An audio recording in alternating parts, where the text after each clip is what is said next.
She was strangled to death in her car in 1992. Police had a suspect, but two juries couldn't agree. 30 years later, a fingerprint and DNA test finally proved who did it.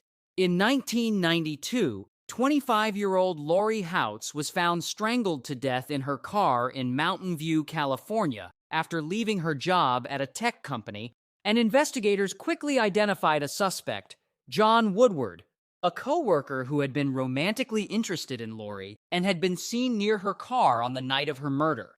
Woodward was charged with Laurie's murder and went to trial in 1995, but the jury could not reach a verdict, resulting in a mistrial, and a second trial in 1996 also ended in a hung jury, with Woodward walking free due to lack of sufficient evidence.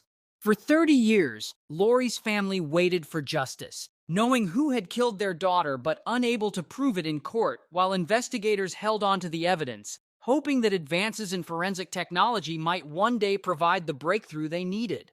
In 2022, detectives decided to re-examine the evidence using modern DNA testing techniques that had not been available in the 1990s. And they also reanalyzed fingerprints collected from Laurie's car using improved databases and comparison methods. The new testing revealed a fingerprint on the murder weapon that matched John Woodward, and DNA analysis confirmed that Woodward's DNA was present on evidence collected from the crime scene, providing the definitive proof that prosecutors had lacked 3 decades earlier. Woodward was arrested and charged with Laurie's murder for a third time, and this time the evidence was overwhelming, though he maintained his innocence and claimed that the evidence had been contaminated or planted. The case demonstrated the power of advances in forensic technology to solve cases that had previously been unprovable, and it highlighted the importance of preserving evidence even after trials have ended, as the samples that provided the breakthrough had been carefully stored for 30 years.